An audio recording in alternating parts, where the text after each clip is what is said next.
కూర్చో. వదినా, మీతో ఇంపార్టెంట్ విషయం మాట్లాడాలి. ఫోన్లో చెప్తే కరెక్ట్ కాదని డైరెక్ట్ గా వచ్చాను. ఏమిటా విషయం? నిన్న చందు ఇంటికొచ్చింది. ఎందుకంట? చేయాల్సిందంతా చేసిందిగా, ఇప్పుడొచ్చి సారీలు చెప్తోందా? నువ్వు మాత్రం కరిగిపోయి తన్ని క్షమించకర్చనా? తను చేసిన పనికి మనందరం చాలా కోపంగా ఉన్నామని తనకి తెలియాలి. అప్పుడే తనలో మార్పు వస్తుంది. నేను అలాగే ఉన్నాను. రాజా విషయంలో తను చేసిన పనికి కాస్త సీరియస్ గానే మాట్లాడాను. కానీ తనొక విషయం చెప్పింది వదినా. ఏంటది? తను కావాలనే రాజాతో గొడవ పడిందట. తను కాపురానికి వెళ్లిపోతే వాళ్ళ నాన్న ఒంటరివాడైపోతాడు, తనని ఎవరు చూసుకుంటారు అని చందు భయం. అదంతా నువ్వు నమ్మావా?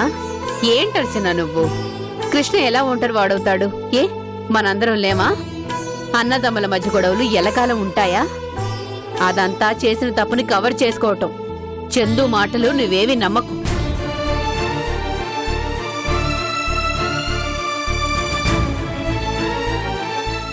ఏదైనా కాని వదినా, తను చెప్పింది నాకు బాగా నచ్చింది.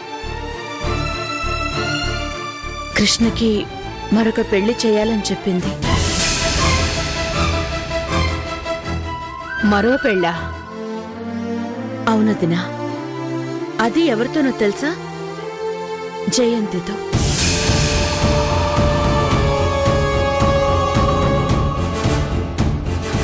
ఏంటర్చన నువ్వనేది? జయంతితో పెళ్లి జరిపిస్తే దూరం అయిపోయిన సూర్య మళ్లీ కృష్ణకు దగ్గరవుతుంది. రేపు నిజంగా చందు దూరం అయినా జయంతి తనకు తోడుగా ఉంటుంది. చందు దూరం అవుతుందని మీ నోటి నుంచే వచ్చిందా ఆంటీ? తను నిజంగానే అందరికీ దూరం అయిపోతుంది.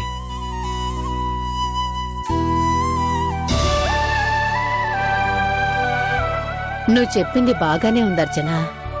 కానీ ఈ పెళ్లికి జయంతి ఒప్పుకోవద్దు. అది మనం అనుకున్నంత ఈజీ కాదు. తన మనసులో ఏముందో ఏమిటో. పైగా 20 ఏళ్ల కూతురున్న కృష్ణని పెళ్లి చేసుకోవటానికి ఒప్పుకోవద్దు. వాళ్లది చాలా రిచ్ బ్యాక్గ్రౌండ్ ఉన్న ఫ్యామిలీ. అందుకే వదినా, ఆ బాధ్యతను మనం తీసుకోవాలి. అర్చనా? అవును దినా. జయంతి ఎలాగో నన్ను అక్క అని పిలుస్తుంది కదా, ఒకసారి ఇంటికి రమ్మని పిలుద్దాం. మాటల్లో మాటగా కృష్ణ విషయం ఎత్తుదాం. తన మనసులో ఏముందో తెలిసిపోతుంది కదా. ఏమంటావ్? నీ ఆలోచన బానే ఉంది, కాని కృష్ణ ఒప్పుకోవాలిగా. తీరా మనం జయంతిని ఒప్పించాక కృష్ణ కాదంటే అప్పుడేం చేయాలి? కృష్ణ అంకుల్ గురించి చందు చూసుకుంటుంది మమ్మీ, అందులో భయపడాల్సిందేమీ లేదు. ఒరేయ్, నీకెందుకురా ఇవన్నీ? ఏదో పెద్దవాళ్ళ మాట్లాడుకుంటున్నాం. నువ్వెళ్ళు. అలాగే.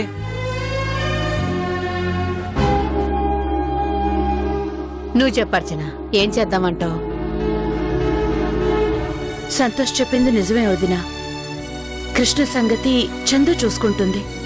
ముందు మనం జయంతితో మాట్లాడదాం.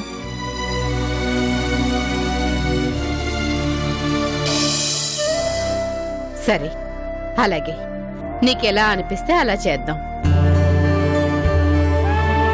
చందు, నీకున్న బాధ్యతల్లో ఒకటి నెరవేరబోతుంది. ఇక మిగిలింది రాజా మాధవిల పెళ్ళి ఒకటే. అది జరిగిపోతుంది.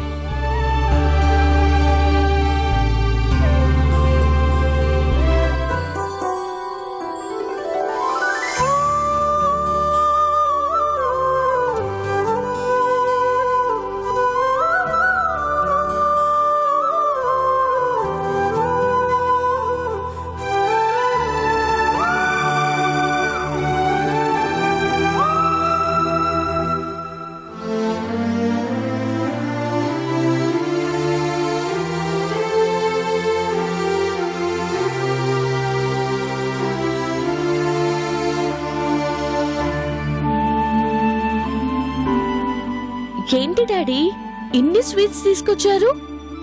1, 2, 3, 4 రకాల స్వీట్స్. ఎందుకు డాడీ? నీకోసమేనమ్మా. నాకా? ఎందుకు? ఎందుకేంటమ్మా, ఇదిగో చిన్నప్పుడు నీకు జాంగిరి అంటే చాలా ఇష్టం కదా, అందుకు తీసుకొచ్చాను. ఆ? అలాగే ఆ తర్వాత రసగుల్లా అంటే ప్రాణం పెట్టేదానివి, అది తీసుకొచ్చాను. మిల్క్ మైసూర్ పాక్ అంటే నీకు ఎంత ఇష్టం. అమెరికాలో ఉన్నప్పుడు దీనికోసం ఎంత దూరం తిప్పేదానివో గుర్తుందా? నిజమే డాడీ, ఇవన్నీ నాకు ఇష్టమైనవే, కానీ ఇప్పుడెందుకు తెచ్చారు అంటున్నాను. నీ ఇష్టం ఎప్పటికప్పుడు మారిపోతుంది కదమ్మా. నువ్వు ఏది తింటావో తెలియక అన్నీ తీసుకొచ్చాను. నీకేది కావాలంటే అది అన్నీ కడుపు నిండా తినమ్మా.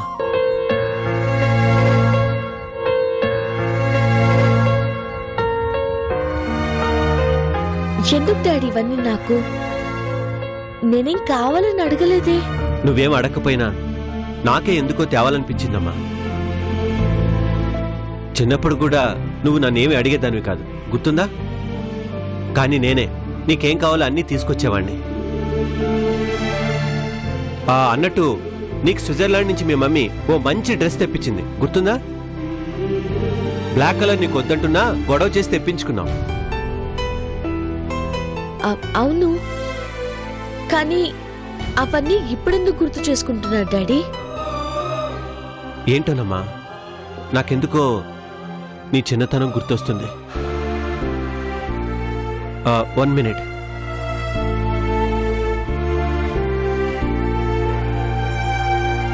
అమ్మ చందు,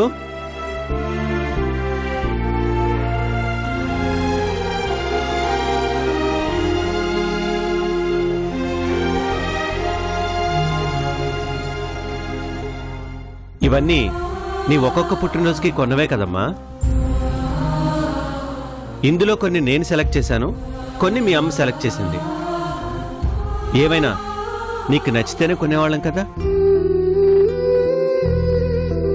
డాడీ ఏం లేదురా, నీ బర్త్డే రాబోతుంది కదా, నెక్స్ట్ బర్త్డేకి ఏ కలర్ది కొందామని చూస్తున్నాను. నీకిష్టమైన స్వీట్స్, నీకిష్టమైన డ్రెస్సు నీకివ్వమని మీ అమ్మ కల్లోకి వచ్చి చెప్పింది. అలాగే నీకిష్టమైన ప్లేస్ ఏదో చెప్పు, వెళ్ళి చూసొచ్చేద్దాం. నాకిష్టమైన ప్లేస్ ఎప్పుడు నేను సెలెక్ట్ చేసుకున్నాను డాడీ. నా నెక్స్ట్ పుట్టినరోజుకి నేను అక్కడికి వెళ్ళిపోతాను. డాడీ, నా బర్త్డేకి ఏ కలర్ డ్రెస్ కావాలి అని అడిగారు కదా, నాకు అన్ని కలర్స్ ఉన్నాయి డాడీ, ఒక్క తెలుపు రంగు తప్ప. నాకు తెల్ల చీర ఒకటి కొనిస్తారా డాడీ? అది కప్పుకుంటాను. కప్పుకుంటావా కట్టుకుంటావా? అదే కట్టుకుని చీర కొంగుని అలా కప్పుకుంటాను. తెలుపు రంగంటే నీకు నచ్చదు కదమ్మా. తెలుపులో ఎంత ప్రశాంతత ఉంటుందో అప్పుడు నాకు తెలియలేదు డాడీ. నాకిప్పుడిప్పుడే అర్థమవుతుంది. కొనిస్తారు కదూ? కొనిస్తానమ్మా, నువ్వు కోరుకున్నాక తప్పదు కదా. అలాగే తప్పకుండా కొనిస్తాను.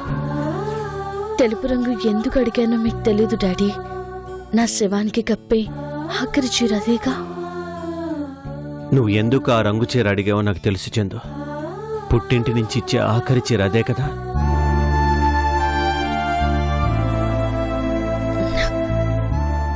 ఏంటి డాడీ ఆలోచిస్తున్నారు? అబే ఏం లేదమ్మా, నా చేత్తో నీకు స్వీట్స్ తినిపించాలండి. రా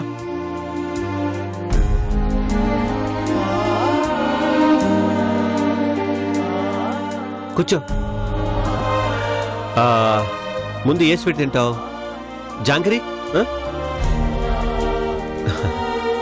తినమ్మా. నేనే తినిపిస్తా.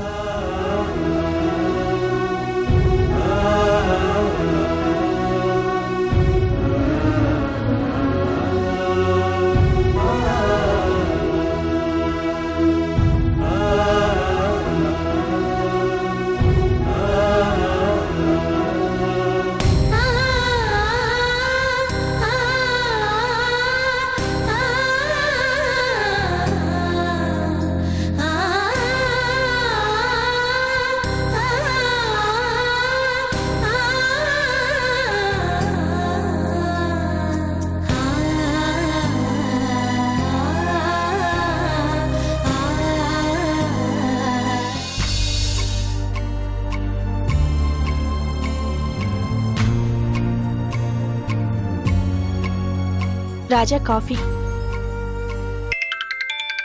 మాధవి ఫోన్ ఇటివ్వు.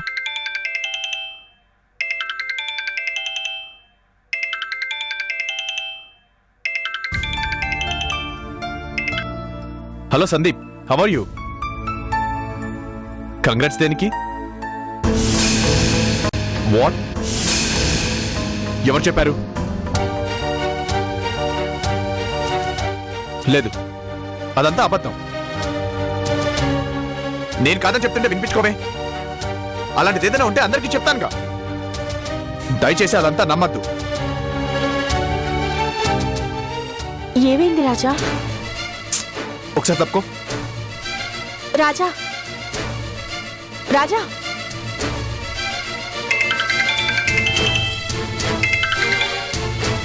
Hello, shut up. నీకేమన్నా పిచ్చా? అసలు అవన్నీ ఎలా నమ్ముతున్నారు? నేనేమంత పిరికివాణ్ణి కాదు. దానికి నాకు ఏ సంబంధం లేదు. అదంతా ఎవరో కావాలని చేసిన పని. ఓకేనా? ఏమైంది రాజా? అది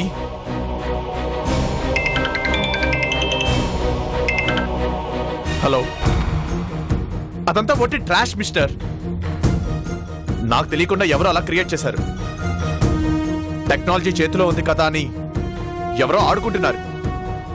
దయచేసి అలాంటివి నమ్మి నాకు కాల్ చేయకండి ప్లీజ్. ఏం జరిగింది రాజా? ఎందుకంత టెన్షన్ పడుతున్నావు? ఎవరో తెలీదు, నీకు నాకు పెళ్లి జరిగిందని ఫేస్బుక్ లో పెట్టారంట. మనిద్దరం పెళ్లి చేసుకున్నట్టు ఫోటో మార్పింగ్ చేసి మరీ ఫేస్బుక్ లో పెట్టారు. అది చూసిన వాళ్ళందరూ కాల్ చేస్తున్నారు. ఇదిగో ఇలా. ఛా!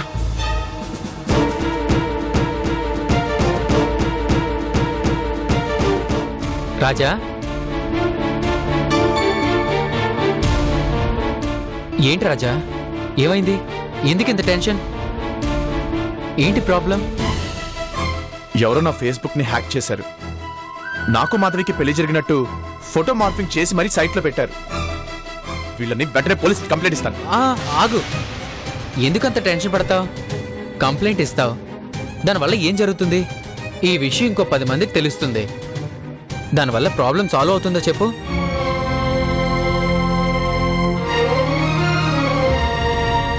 అందుకని వాళ్ళని ఏం చేయకుండా వదిలేయాలా?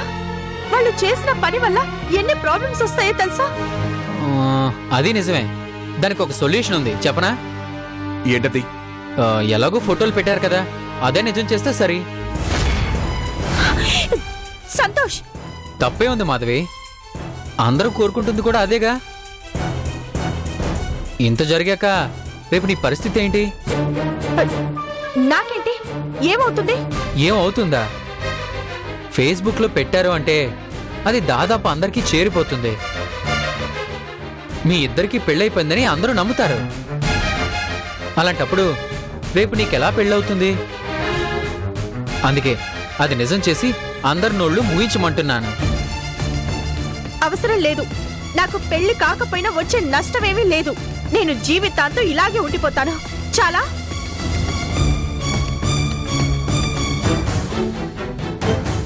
తను ఆవేశంతో మాట్లాడుతుంది గాని ఒక్కసారి ప్రాక్టికల్గా ఆలోచించు రాజా. ఎవరో కావాలని ఈ పని చేశారు. నిన్ను నీ పరువుని తీయాలని చూశారు. అలాంటి వాళ్ళు ఎంతటితో ఆగుతారా? నిన్ను కావాలని అన్పాపులర్ చేశారు. నువ్వు మగాడివే, నువ్వు లెక్క చెయ్యవు. కానీ తన పరిస్థితి ఏంటో ఆలోచించావా రాజా? మాధవి కోపంతో అన్నా చివరికి అదే నిజం అవుతుంది. తన జీవితాంతం పెళ్లి కాకుండానే మిగిలిపోతుంది. అది నీ వల్లనే గుర్తుంచుకో.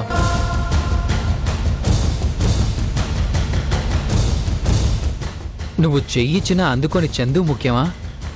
నీకోసం జీవితాన్నే త్యాగం చేస్తున్న మాధవి ముఖ్యమా?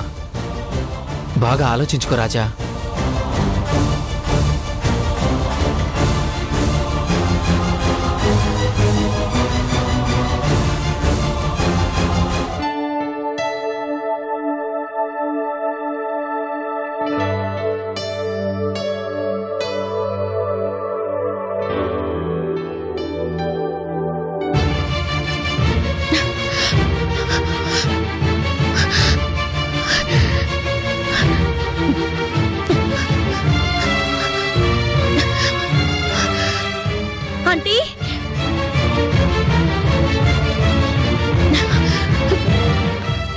ఆంటీ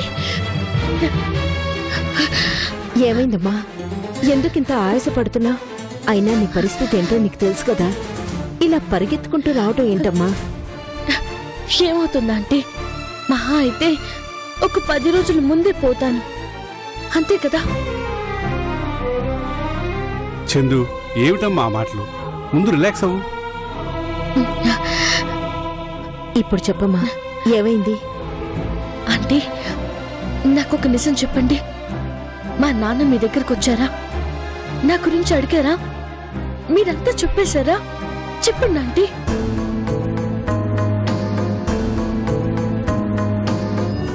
నాకెందుకో అనుమానంగా ఉందా ఆంటీ? మా నాన్నకి నా చావు గురించి తెలిసినట్టుంది. ఈ నిజం తెలిసింది మీకు నాకు మాత్రమే.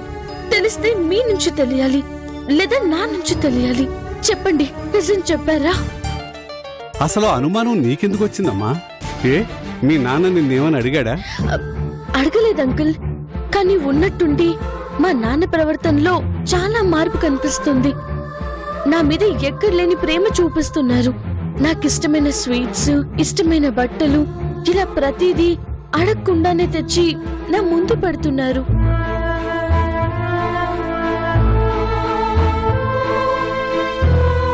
నాకెందుకో మా డాడీకి నిజం తెలిసిందనే అనిపిస్తుంది. చెప్పండి ఆంటీ, నా మీద ఒట్టేసి నిజం చెప్పండి. మా డాడీకి నా గురించి నిజం చెప్పారు కదూ? చందు, ఏంటిది? దయచేసి తప్పించుకోవాలని చూడకండి ఆంటీ. నేను చచ్చినంత తొట్టు, నిజం చెప్పండి.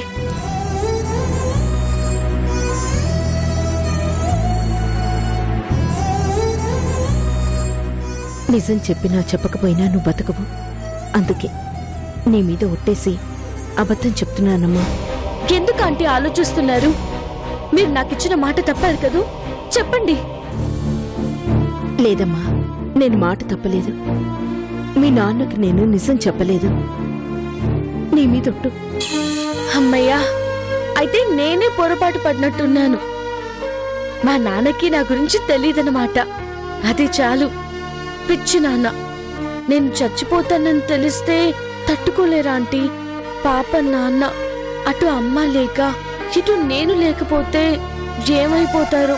అందుకే జయంతి గారితో పెళ్లి చేశాక అప్పుడు నేనే చెప్పేస్తాను. ఆ రోజైనా మీ నాన్న ఎలా తట్టుకుంటాడమ్మా?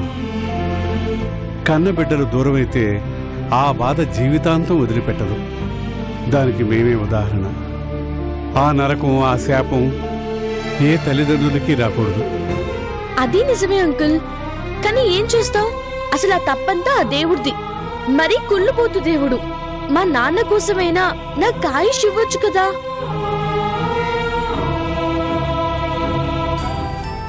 నిజమా ఆంటీ? మా నాన్న నన్ను ఎంత అపురూపంగా చూసుకుంటున్నారో తెలుసా? కాలు కింద పడితే కందిపోతానేమో నన్నంత జాగ్రత్తగా చూసుకుంటున్నారు. ఒక చిన్న దగ్గు తగ్గితే పరిగెత్తుకుంటూ వచ్చి ఏమైందమ్మా ఏమైందమ్మా అంటూ ఒక్కటే హడావిడి. నన్ను పసిపిల్లలా మార్చేశారు. నమ్ముతారా ఆంటీ?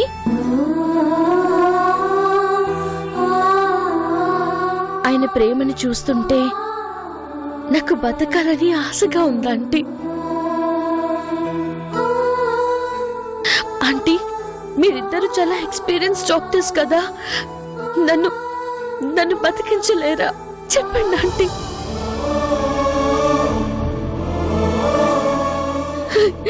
నిన్నటి దాకా ధైర్యంగానే ఉన్నాను ఆంటీ, కానీ ఈరోజు మా నాన్న మొహం చూశాక నాకు చచ్చిపోవాలనిపించడం లేదు. ఎక్కువ కాలం వద్దంటే కనీసం 1 సంవత్సరం, పోనీ 6 నెలలు, అట్లీస్ట్ ఇంకొక నెల అయినా బతికించరు. చందు,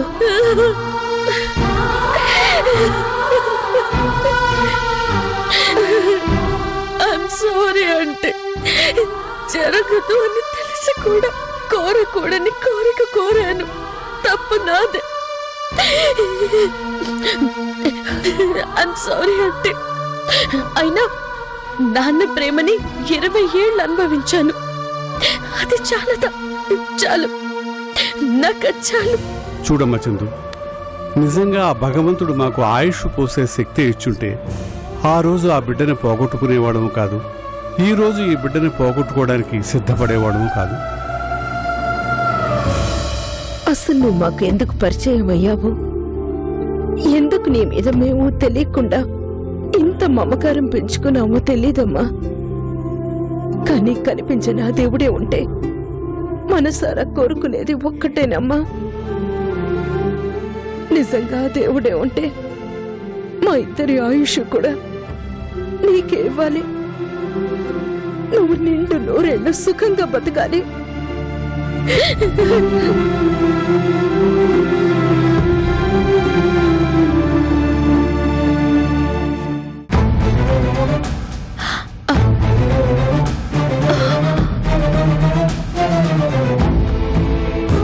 నా చెల్లెలు నాకు దొరికిందిగా. చందుని అరెస్ట్ చేయిస్తే పరువు పోయేది ఎవరికి? మనకు కాదా?